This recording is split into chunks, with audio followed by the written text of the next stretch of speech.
Olá, meu nome é André Bueno da Silveira, eu sou professor aqui de Direito Penal Parte Geral da Mito hoje nós vamos começar um próximo módulo, um próximo bloco do nosso curso de Direito Penal Parte Geral, que é o que trata de erro de tipo e a questão da culpabilidade. Eu queria explicar para vocês um aspecto da... Por que estudar o erro de tipo nesse momento e não em um momento anterior, por exemplo, quando é tratado a questão do fato típico? É o seguinte, esse é um tema difícil, ele é um tema que cai muito em prova, erro de tipo, e principalmente cai muito na comparação com o chamado erro de proibição, que é estudado muito dentro da potencial consciência da ilicitude, que é um dos elementos da culpabilidade. E aí, qual que é a ideia? A ideia é que, assim, quando você pega, por exemplo, um livro, até preparando a aula, por exemplo, eu estava olhando um manual de direito penal, os vários manuais, os que a gente usa para aula, e assim, até olhando alguns manuais estrangeiros.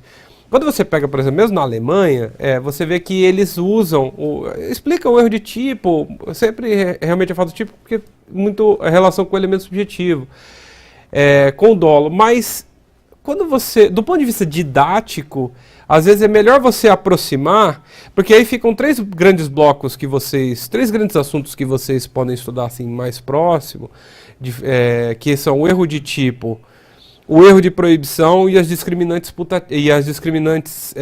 putativas. Então o que acontece? Quando você tem essas três próximas, fica mais fácil de entender e essa é uma matéria enjoada. Eu vou passar para vocês agora então o erro de tipo hoje, os crimes aberrantes. A gente vai com calma, eu vou explicar com vocês algumas coisas que quando você estuda às vezes não faz muito sentido e eu espero que hoje vocês saiam com um bom conhecimento. E uma vez que é compreendida a matéria, vocês vão ver como fica bem mais fácil. Então vamos falar agora um pouco sobre o erro de tipo. O que é o erro de tipo? A previsão legal, primeiro, a previsão legal dele está no artigo 20 do Código Penal, que diz o seguinte: o erro sobre o elemento constitutivo do tipo legal de crime, ele exclui o dolo, mas ele permite a punição por crime culposo previsto em lei. O que isso quer dizer? Mas eu não entendi, isso aí não... Né? A parte geral normalmente são algumas páginas do código ou de um vade-mecum, mas aí você pega na doutrina, são 500, 600 páginas, mas por quê? Então o que é o erro de tipo? Bom, o erro, ele é uma falsa representação da realidade.